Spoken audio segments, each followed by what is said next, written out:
topics and opinions expressed in the following show are solely those of the hosts and their guests and not those of W4CY Radio, its employees, or affiliates.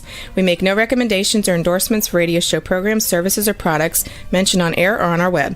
No liability, explicit or implied, shall be extended to W4CY Radio or its employees or affiliates. Any questions or comments should be directed to those show hosts. Thank you for choosing W4CY Radio. Welcome to the Ask the Expert show on W4CY Radio and Talk4 TV, where we bring you educational information from top local experts in the fields of legal, health, financial, and home improvement. Now sit back and listen to experts in family law, association law, hearing loss, business brokers, home care, along with many other topics. Now here are your hosts, Steve-O and Sophia. Hey, good afternoon, Orlando. Welcome to another Ask the Experts. You know what? I'm sorry. I got my cities confused. We are doing Tampa today. This is our Tampa show, but we're going to have attorney Alan Swartseed. He is going to be joining us in a few minutes, and he does the K. Bender Rimbaum show out of Orlando. So you should have seen us all this morning scrambling on who was going to do what show. We kind of heard that that hurricane could be hitting close to Tampa. So we hope everybody's okay in the Tampa, Jacksonville area. This is the last Tuesday of the month, which means our K. Bender Rimbaum show. I got to tell you, K. Bender Rimbaum, they're a community association law firm based out of Pompano, Florida. And they have literally been with us for 11 years. Out of the 60 shows we do a month, this is by far the number one show. We have more people who call in, who text in, who email in, who come on the chat line more than any other show we do. This is without a doubt our most popular show. And if you've been reading it all, or if you're a HOA condo association owner, there's some crazy stuff going on in Florida. And I have been getting letters. Some of them are kind of tear jerkers because we feel bad for what people are going through. But it's not the fault of your association. That's for sure. And maybe things will change. We have an election coming up in about 45 days. Maybe things will change. But for right now, we've got to deal with this. The good thing is, I know Governor DeSantis is really getting into this, is going to try to see if any changes can be made. I didn't know the governor's office would get involved with this until next year, but it looks like they're going to be sitting down. And this is one of the things that I definitely want to talk to Alan about, is what is going on out there. Does he see any relief at all coming from the governor's office? This is not something that just came overnight. This has really been brewing for a long time. I call it kicking the can down the road. And it's finally caught up with everybody. Hopefully, and it's not just the association. Look at your insurance, your homeowner's insurance, how much it's gone up. I mean, I looked at my auto insurance, how much it's gone up. And I hear from my friends that homeowner's insurance has gone up. Florida's a tough state because we get a lot of flooding and we get hurricanes. And there's a lot of insurance companies have just literally pulled out of Florida. And when that happens, the few that are left really take advantage of the situation. So when Alan comes on, we're going to be talking about what is going on at the state level, and will anything be done?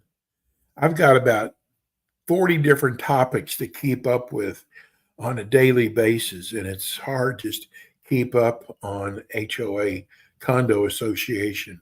But we have I'm telling you, They probably won't say this, but I'm telling you, we have one of the finest community association law firms in the state of Florida. What I love about this firm, and I just have been notified that Alan is here, but I'm going to let's go ahead and bring Alan up. And I want to finish why one of the things, there he is. Hey, Steve. Hi, Alan. How are you? Doing all right. Thanks for your patience. It's been quite a day. No problem. It's so easy talking about K. Bender Rimbaum.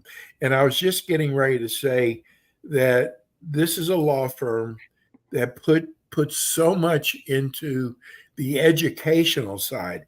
You probably don't think about it. We have 3-hour-long shows with K. Bender Rimbaum. That means they take out an hour each day to do this show for you. And they've been doing it for 11 years now.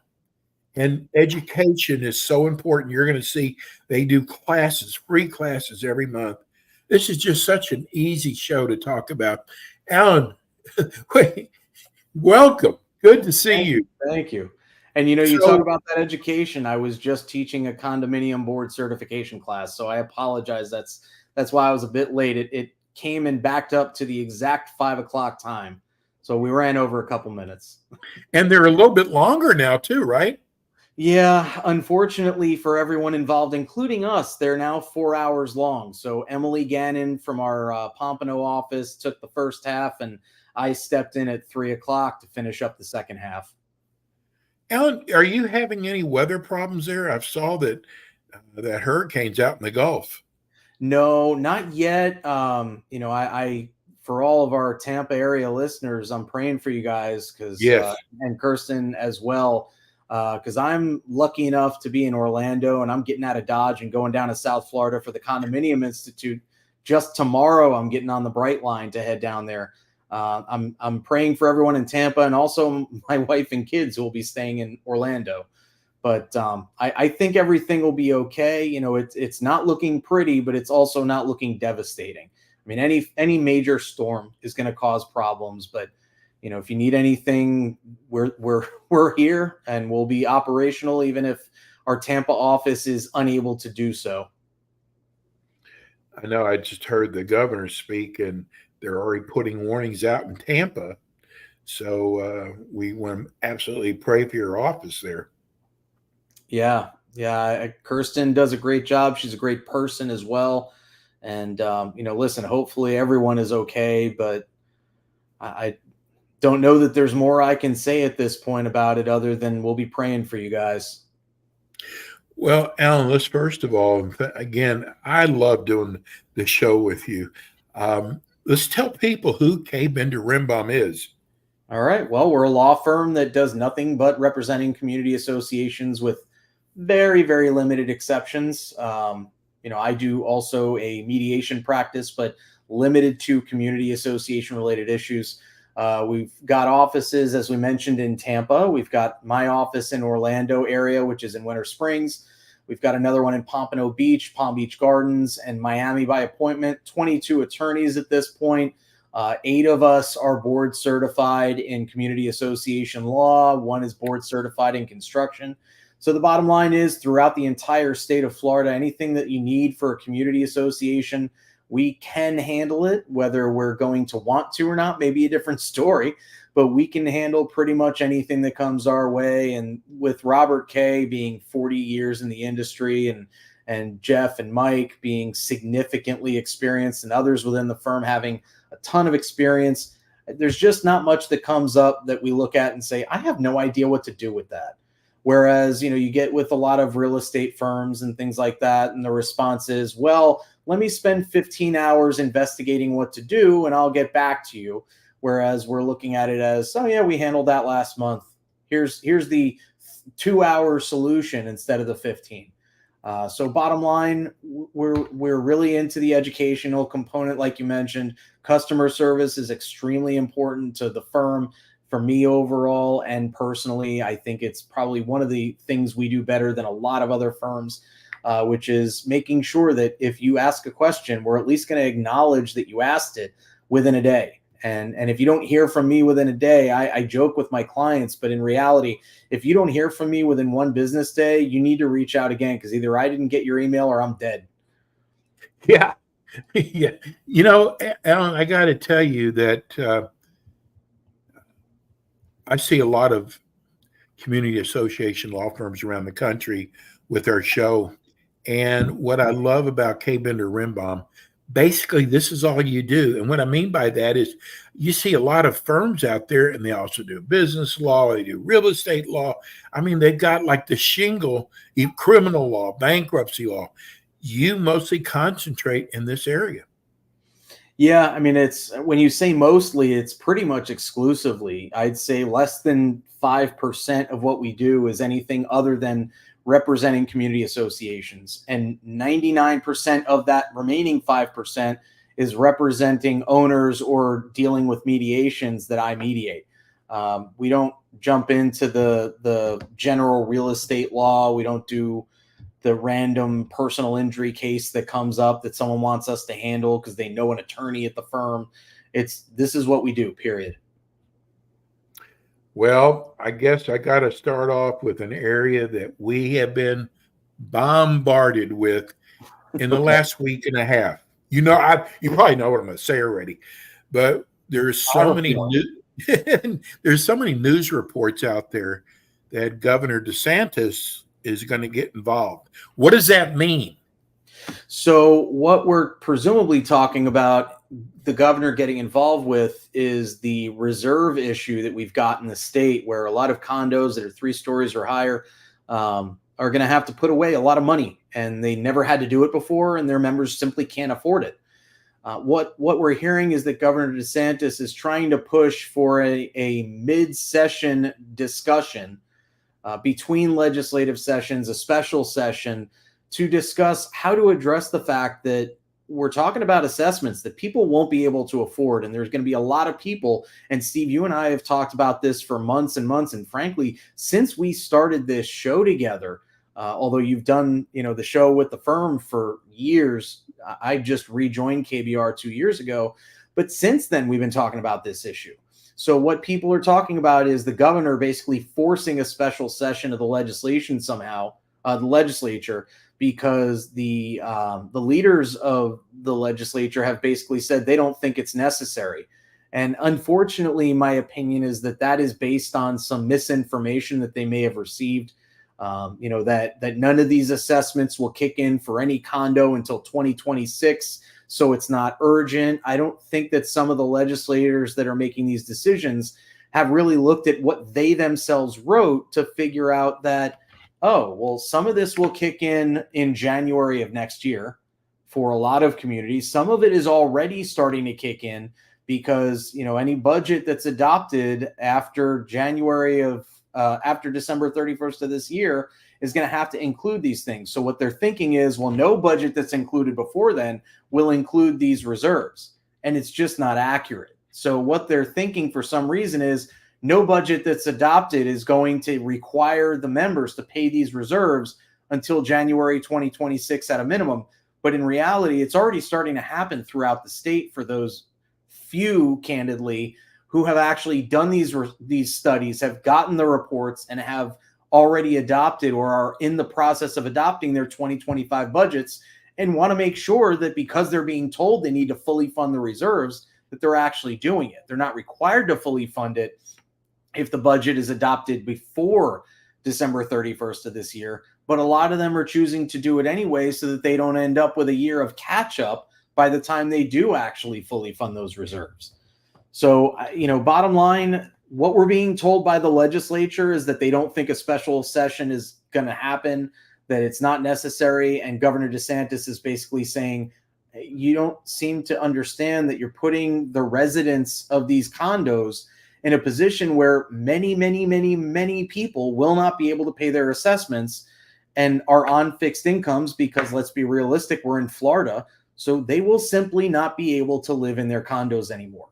And let's also be realistic that living in a condo is not necessarily any less expensive than trying to sell that condo and buy a regular lot in an HOA or outside an HOA. It's simply not cheaper anymore. So you've got people that spent their whole lives planning to retire in this condo in Florida, and they're going to have to move to a trailer in Tennessee so that they can afford to live because of these reserves. So that's what the governor, from what I'm understanding, is trying to help with. And he's kind of being stymied and pushed back by people that are saying, well, none of this is kicking in yet, so I don't know what the problem is. But it is for a lot of communities, and it is a concern. What would you do? What would you do if you were the governor? Well, I would require there to be an actual investigation and discussion of what this is going to do to the members of this state, the residents of this state who happen to live in condos that are subjected to these laws. Is it going to truly result? The government is required to be provided with copies of these reports once they're completed. Start looking at them and seeing what each unit is going to have their assessments increase. And if it's going to be $300-400 a month that the assessments are going up, frankly, most people in Florida that are on a fixed income can't afford $300-400 a year. So Right. Look and see, is there really a problem here? At least do the investigation rather than just saying, I think it's fine. We also are getting a lot of letters from people who the value of their condos have gone way, way down. So they can't even sell their condo unless they're going to take a major loss. Well, that's because that's due in large part to the expectation that these assessments are just going to be astronomical. Is that what's causing it? I think that's a big part of it, because we're not seeing that drop in value in HOAs. What we're seeing is an increase in value. And I don't do real estate general law, but I do know a lot of realtors and talk to them about these things. What we're seeing is an increase in the value of condos that are less than 3 stories, because people want to stay in a condo. They want that ease of getting to the point of not having to do the maintenance themselves, etc., but they can't afford the assessments that they see coming. So they're selling their condos on the 5th floor in favor of moving down to the 2nd floor in a 2-story condo. We're going to go to, we have got so many emails and text messages with questions. We're going to start off with Greg in St. Petersburg. What happens when an HOA goes into receivership? You end up spending a lot more money than you should, is the bottom line. So a receivership is essentially what happens when there's a lawsuit filed that says the association isn't being maintained or operated properly. Sometimes it happens because the directors all drop off and you can't get a quorum to make any kind of board decisions. Sometimes it's all the directors have dropped off and you need a receiver appointed just to appoint new directors. And so what happens is that receiver, usually they're an attorney. There's a couple that are not attorneys that I know that operate here in Central Florida and out in Tampa as well. But they will basically take over the management of the entire community, regardless of whether you have a manager that's being paid or not, and they will serve in place of the board until there is a replacement board appointed or elected. So you're basically paying an attorney's hourly rate every time a decision needs to be made by the board, every time you need to go back to court on any of these issues. So you're basically paying for a lawsuit anytime you want to actually operate your community. That's a receivership. So if it can be avoided in any way, shape, or form, that is almost always going to be better for the association, because you end up paying tens of thousands of dollars for someone to do the job that volunteers really should be doing. We just got a text asking, let's see, what are some of the questions that your clients, I'm a board member, what are some of the questions your clients are asking you?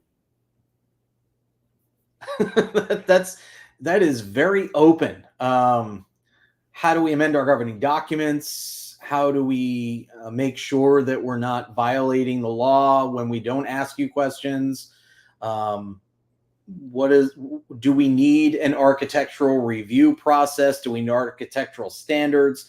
What rules and regulations can we put in place, and which ones are actually enforceable? I mean, it like I said, we handle literally everything. I mean, I have a case that just came in for a new client that we're defending a personal injury lawsuit. I mean, we handle everything that an association needs. So that's why I say that's a really open question. If the person that asked that can specify a little more what arena they're looking at, or even whether they're in an HOA or a condo, that might be a little bit more helpful for me to kind of put that in place. But like I said, if you're looking for, I'm not sure what to ask, I'm not sure what to do. I'm a new director of a condo or HOA. I just finished teaching a condominium board certification class. We'll be doing an HOA one next month. Those are the types of things that, in my opinion, you should be taking a look at to figure out not only what questions should you be asking your attorney, but what do we even need to be thinking about that I generally wouldn't think about if an attorney or someone that's teaching a class like that hadn't mentioned it to me. So my suggestion to the person that can't figure out what to ask is take a couple classes. We have a bunch available for free on our website under the resources tab. If you don't care about getting credit for it, you can watch everything we've ever done, including this Ask the Expert show will be up on our website probably by the end of the weekend. Yeah, Jeff's good at that. Let me do this last question, then I want you to give your schedule out Sure. for October. Cecil in Palm Harbor wants to know regarding HOA board meetings. Okay. If a board meeting is done by Zoom, 1, does it have to be recorded? And 2, if it's recorded, is it now part of the record and must be kept for 7 to 10 years? So it doesn't need to be recorded.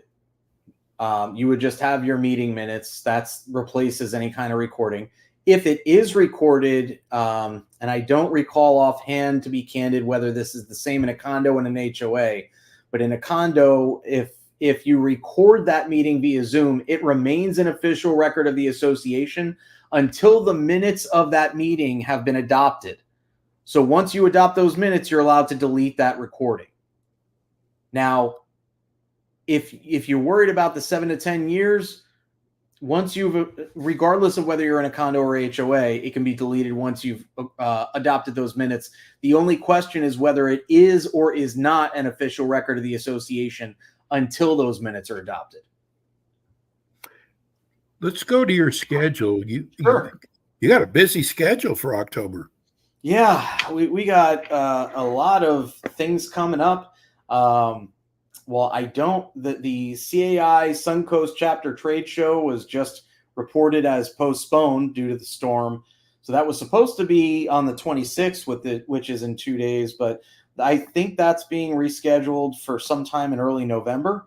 October 3rd and before October 3rd, I and Jeff Rembaum, and I don't know if we've got anyone else speaking, but we'll be at the Condominium Institute.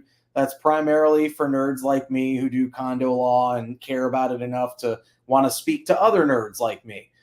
So that'll be on Thursday and Friday of this week. Jeff and I will be speaking. I don't know if anyone else from the firm will be doing that as well. October 3rd, we've got funding construction projects. October 7th, the HOA board member certification class will be teaching. October 24th is the Tampa Condo and HOA Expo. October 29th is the same thing, just in Bradenton instead. We've got probably 5 or 6 other classes throughout the month. So my recommendation, if you're not sure what we've got coming up, get on our mailing list. And if you don't want to do that and you just want to sign up for one class at a time, check out kbrlegal.com. That's K. Bender Rembaum, kbrlegal.com. And if you go under the calendar tab, every class that we've got coming up, including the Ask the Expert show, is always going to be listed on there in advance. Tell people also the phone number they can call that'll reach any of the offices. It's 1-800-974-0680. And that'll reach, like you mentioned, Steve, any office, including Tampa and Orlando. We're going to go to break, Rebel. We're going to go to break. When we come back, we have more with Alan. It's board certified, Alan Swartzide. Yes, sir. We'll be right back.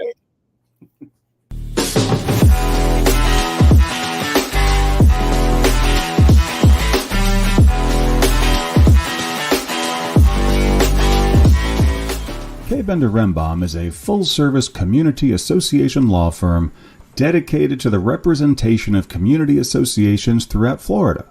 On kbrlegal.com, you can learn more about their offices in Pompano Beach, Palm Beach Gardens, Orlando, Tampa, as well as throughout Miami-Dade by appointment. Several K. Bender Rembaum attorneys are board-certified specialists in condominium and plan development law and assist clients with all matters of community association legal issues while keeping them up to date on new developments that affect their associations. K. Bender Rembaum is also a well-known provider of free legal education for managers and board members. Contact K. Bender Rembaum today by calling 800-974-0680. That's 800-974-0680 to reach any of their locations. You can also visit them online at kbrlegal.com or write to them at info@kbrlegal.com. And we are back with the Ask the Expert show on W4CY Radio and Talk4 TV with your hosts, Steve-O, Sophia, and their expert guests. This is the Ask the Expert show. This is the last Tuesday of the month. Normally we'd be doing the Tampa show, but we've got Alan, attorney, board certified attorney. I got to do that. And he's out of the Orlando office. And I got to tell you, we just got a text in, a long text. This address is, it says, I live in a newer community governed by an HOA, and we have hurricane glass on every window except for one bathroom that has approximately 8 foot high by 8 foot wide glass block window. We all have shutters to protect the windows, which window is in the rear of our home and it's not visible from the street. Under our rules, we are only allowed to close the shutter if a hurricane is imminent and the HOA board issues permission to close it. It must be open again within a few days. We are away for the summer and would like to leave our shutters closed for the hurricane season. Well, it's a perfect one right here during the hurricane. But the HOA says we can't. Do we have any rights under the new Florida HOA laws? So the short answer is probably not. And the reason for that is there's nothing in the law that was passed in July of this year that changed the right to have hurricane shutters just sitting there closed for an entire season. The board does have the reasonable ability to say you can't just shut them permanently. Now, what you're probably referring to based on the way that you phrase the question is that it's located in the back. No one's going to see it. There are no adjacent property owners, no adjacent lots, no adjacent, common areas or golf courses, etc. No one's going to be able to see it. Well, if no one can see it from a practical perspective, you might be okay. But there's nothing in Florida law that says you can do this, to just shut it for the entire season. What I would suggest, is that you get in touch with someone in the community that's willing to go over to your property and put the shutters up whenever there actually is a storm, like now.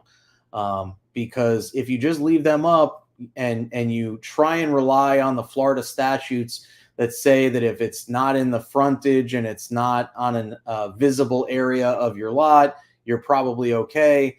There is a potential argument that that is not valid as to your particular community because your governing documents don't contain certain language that adopts the HOA Act of Florida as amended from time to time. This is more than we have time to discuss today from a legal context, but the bottom line is there may be a constitutional reason why your community is not subject to those new laws between the one that came out last year that said if it's not visible from the frontage and it's not visible from an adjacent lot, it's not enforceable. And this year, which added to those two criteria that if it's visible from an adjacent common area or an adjacent golf course, it's also enforceable. So bottom line, there's no guarantee that you'd even succeed if you were saying it's in the backyard, it's not visible, there's nothing they can do. So people who are down here 6 months out of the year, they go back to their second home and they're gone during hurricane season. They just have to get someone to secure the house and then take everything down after the hurricane. Yeah, I mean, when you're talking about anything that's outside, just bring it in for the season. But when you're talking about the actual shutters, yeah, if you're going to choose to have a second home that you don't reside in, it's your responsibility, from my perspective, to make sure that home is not only protected but also in compliance with the governance of your community. And if your governing documents don't allow someone to just leave the shutters on for 6 months because you're gone for that long, I hate to be blunt, but that's on you for buying a property within that community that had the restriction in place. Judy and Braden wants to know, oh, we got a lot of these. What happens if we get an unsafe structure violation? Chances are you're going to have to move out for a bit until the association goes ahead and makes the repairs that are needed. The good news is that if you're talking about a condo, which I presume you are, otherwise, if it's an HOA and it's just your lot that's unsafe, you need to get the repairs done yourself. But if it's a condo, the reserves that you've been putting aside, presuming there are any, the statute now says that you can use that money to make the structure safe, and you can replenish those funds later on. But the bottom line is you'll probably have to move out until the association and through the board goes ahead and does what is needed to make it a safe structure. Mark in Clearwater, and we get a lot of these too. He said, I'm thinking about running for our board.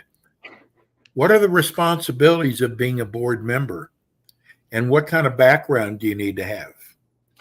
Well, when it comes to background, the only background you need to have, from my perspective, is to care enough about your community to do the right thing and to care enough about your community to get educated. What do you need to know? Take a board certification class, take the classes that we provide that other service providers are offering within the industry, and get to know this area of practice as a director. The most important thing to understand is that you will have a responsibility as a director or as an officer to do what's in the best interest of the association, even if it hurts you personally or financially. So that is something that I frequently see people saying, well, I don't want to do this because, I don't want to pay all these assessments. I don't want to have to do X, Y, Z.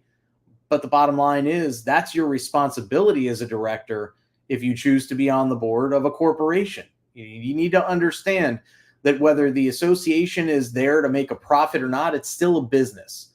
So if you choose to run a business by being on the board, you need to do it the right way.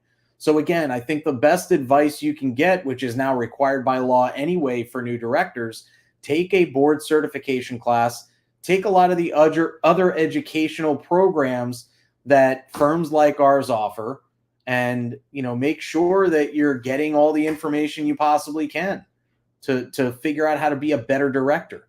The good news is you're not going to sit there for 12 hours a day like you would in college or in law school to try and figure out how to be a lawyer. You're going to spend maybe 12 hours a year, even if you went above and beyond and basically watched all of the classes that our firm offers, because most of them are done again. But we do have, I think, 10 or 12 classes that we regularly teach. Even if you did all of them and learned everything you possibly can from our firm without even going to another vendor, that would be more than most directors do, to be candid. So it sounds like you care enough to do the right thing. Now it's just a matter of acting on it. If you're not sure if you want to be on the board, I would hold off doing all that education. But the bottom line is, what really is your responsibility is to properly operate and maintain the community that you live in or you own property in. There's a follow-up question. They want to know, are there tests involved in the certification classes? Yes, it's a 300 question exam. No, I'm just kidding. There's no test. Generally speaking, there are no tests. I know there's been a question of whether that might be appropriate, or at least some kind of code that you get throughout to make sure people are paying attention. As of right now, there's no legal requirement to have that kind of verification that someone actually got the knowledge that they're supposed to have. The requirement is that we provide the education if we provided the education and they stuck around for the 3 to 4 hours, depending on whether it's HOA or condo, they get their certificate, and that's their educational requirement to start as a director. That is like a basics course, the board certification class. Beth in St. Petersburg wants to know, what steps can a condo association take if they have a resident that is a hoarder or has a unit questionable on ability? Well, the first thing that you need to understand is that as a condo, you have the automatic right of entry into every unit to protect the common elements and protect adjacent units. So step one would be to send a notice saying, hey, we've heard you're a hoarder, not in those words, but we've heard that there might be items that are being stored improperly, potentially resulting in infestations within your unit.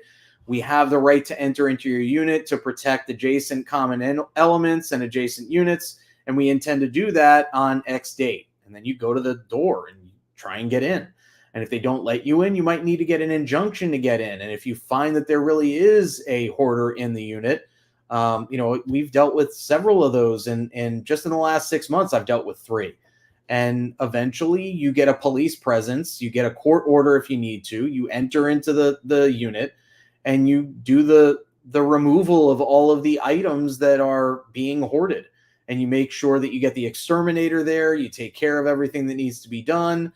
And then hopefully, it's another 6 months to a year before you're in the same situation again. The good news is, once you get that court order once, if you do it right, you've got a permanent injunction that requires them to maintain the unit and stop hoarding. So if they violate it again and you find out that they're hoarding again, you just go right back to court, get an order, and you enter right back into the unit and do the repairs again 6 months to a year later, or however long it takes to unfortunately have them get back into the same situation where they're not properly maintaining all of the garbage that they're leaving in the unit. We just had someone who just moved into a condo, and they want to know about, are there local laws or community association laws when it comes to loud music? There might be community association rules and regulations. Usually you're going to find that type of loud music issue in your nuisance provision. There might be local ordinances that say no loud music above a certain number of decibels after 9 o'clock or something like that. Usually that's going to be an issue of calling the police. It's not going to be a neighbor to neighbor issue. But if it gets to the point where the music is so loud that it's bothering like 5 units, all the adjacent units at once, then the association might need to get involved. But usually it's going to be a violation of an ordinance rather than just, hey, the members of the association are tired of the loud music. You just call the cops. I have a Steve O question. Okay. Our shows, there was at least 2 or 3 people who would ask about pet ordinances. And I swear the last 3 or 4 months, not one question about pets. Did something happen? No changes. I think people are finally not using as many of the false emotional support animal certificates that you can get from the internet. So I think that's impacting it a lot. But yeah, I can't really say 100% one way or the other what is causing the lack of problems. But hey, I'm just glad that everything is safe and we're not having those issues. This is from Melissa in Largo. With all the new laws, is it any easier to get a tenant out that are past due? Tenant that are past due, no. There really hasn't been any kind of change there. But if you've got provisions in your governing documents, you might be able to evict someone that is, because the owner's not paying. What you can do if the owner is past due and that's what you're concerned with, if you're in a co-op, you can evict someone that's past due, but usually not in a condo, especially if it's the actual owner of the unit. You can foreclose that unit, but that's different from an eviction. That is, you send notice of late assessment, intent to lien notice, file a lien, send another notice of intent to foreclose, and then you go through a whole lawsuit. It's not like an eviction that takes like a week or 2 and then you're done. What you can do if there's a tenant in the unit and the owner is not paying their assessments on time, is send a notice to the tenant that they need to pay their rent directly to the association until that landlord is current on their assessments. So that's an option. Richard in Tampa wants to know, he said, I have been listening to your show for 2 years. I'm in awe of your knowledge. I don't miss a show. Is this your cousin, Alan? It sounds like one of your cousins. Could be. I don't know anyone else that would give me that kind of compliment, but I appreciate it nonetheless. What is the recourse for an owner who is exceeding condo of number of residents of 3 per condo docks? There's 2 families living in this condo. Well, you would try and, basically just like any other violation, you send notices saying that they're in violation. You see how they respond. And if they don't, or if they respond in a way that is not acceptable to the board to resolve the matter, you would send it over to your attorney to seek an injunction and seek basically an order from a court that says the additional people that shouldn't be there need to get out. I mean, my only question is, what's the reason for the limitation of 3 people unless you're in like a 1-unit condo? Because I can imagine, even if you had 2 bedrooms, I can imagine 2 people living in each bedroom without a problem. So I'm just curious what the reason for limiting it to 3 people per unit is, unless these are like studio condos. Eileen in Clearwater wants to know, how will not having Kaufman language affect the association concerning the new laws? Well, I said I wasn't going to talk about this, but I guess I am. So that's great. So that Kaufman language, by the way, is, like I mentioned earlier, it's language incorporating either the Condominium Act, which is Chapter 718, or the HOA Act, which is Chapter 720. The important part is those acts get incorporated expressly as amended from time to time. That's that magic language, the as amended from time to time. We call it Kaufman language because it was discussed in a case called Kaufman's versus Scheer. Not having that language will mean that if there is a procedural change to the statutes, meaning you have to have an extra meeting before you can fine someone or something like that, that will apply, regardless of what language is in your declaration, because it's procedural. But if you don't have Kaufman language and you haven't adopted future changes to the statutes into your declaration, then the statute as of the year of your declaration being recorded is the one that applies to your community, which means that if there's a substantive change, meaning, just like the HOA stuff that we've talked about, where the HOA Act now says that the association can't enforce violations for people parking trucks and commercial vehicles in their parking spots or in their driveways if it's prohibited under the governing documents. Okay, the Florida statutes now say that prohibition no longer applies. My response is, but we don't have Kaufman language, which was the question. Getting back to the original question, we don't have Kaufman language. And as a result, it would be unconstitutional to tell us that this contract that's been in place since the 1970s is suddenly unenforceable as to this community. So if it's a substantive right and there's no Kaufman language, the argument the association could make is that those statutory changes don't apply to this community. The problem with trying to make that argument is that you might need to take it all the way up to the Florida Supreme Court to have that statute ruled unconstitutional as to your community. And it might not apply to assist other communities, depending on the way that the Florida Supreme Court actually writes the opinion.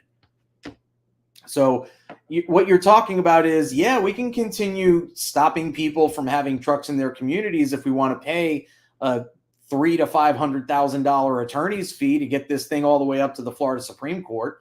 And by the way, if you're the community that wants that, feel free to give me a call. I'll be happy to take that case. Yeah. Gene in Tampa, do we have to fund reserves for elevators? So I don't believe elevators are one of the specific items listed in the Structural Integrity Reserve Study, but chances are they are going to be included in the general statutory catch-all, which is anything that costs more than $10,000 to repair or replace every so often. So you'll probably have an obligation to fund those reserves, but they probably will be something, and don't quote me on this one, I'd have to take a closer look at the statute, but it probably will be something that the members can vote to reduce the funding for or not fund in any given calendar year or any given fiscal year. I think on the pets have been replaced with elevators and parking. Those are our new hot topics. Here's Craig in Tampa, HOA. Parking laws is a true one. One of the new laws now allows work vehicles can now park in your own spot or driveway. So that's exactly what we just talked about. And yes, there is a law that says that. The question is whether that statute actually applies in your particular community and whether your board is willing to take the chance that they're going to have to fight that all the way up to the Supreme Court. And frankly, whether an owner who bought into a community knowing about the restriction or in a situation where they should have known about the restriction should fight the association, when in reality, it's their responsibility to comply with these limitations. Mary in Tampa, my condo association used reserve funds to settle a litigation settlement problem. Can they do that?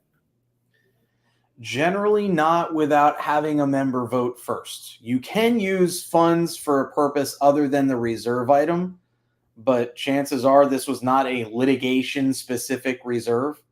So they probably needed to have a member vote in order to do that. Okay. Here's Millie in Palm Harbor. Love your show. This is a condo question. I sent a registered letter to the new property management requesting financials, and they keep turning me down. What can I do? They are not up on our website.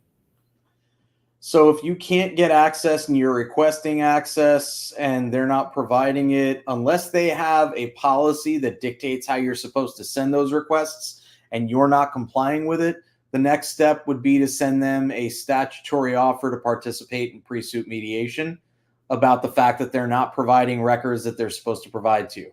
That's going to be required before you can file any kind of lawsuit, which would be the next step after they ignore your offer for pre-suit mediation as well. Kind of saved this question for last since we only have a few minutes. Sure. Tell me, there's a lot of community association firms out there. Tell me how K. Bender Rimbaum is different. Well, I mean, I mentioned earlier briefly that I think we respond quicker.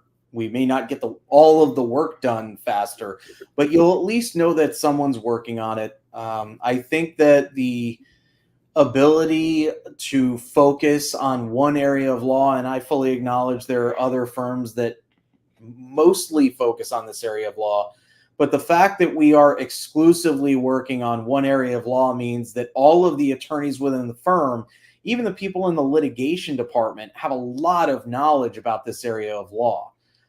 What you commonly find is that the litigators, they know how to litigate fantastically, but they don't know anything about the specific area of law. They have to kind of ask other attorneys within the firm, hey, what are your thoughts on this, in order to be able to deal with any particular issues.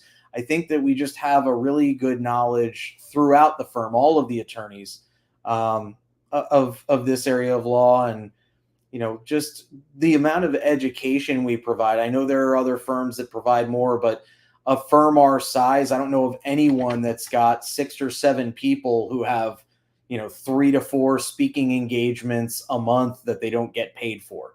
I think that's rare, if not almost unique, within Florida firms that practice in our practice area. And your customer service is amazing.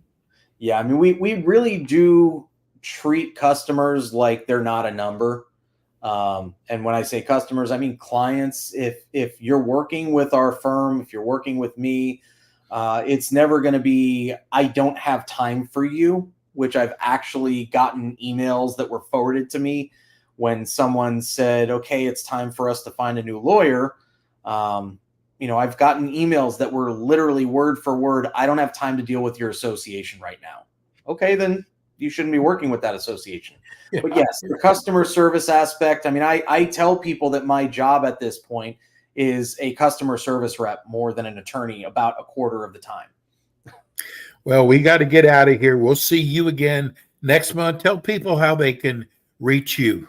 Sure. My email is as@kbrlegal.com. That's Alan Schwartzide at kbenderrembaum. And the website, if you want to reach us there, kbrlegal.com.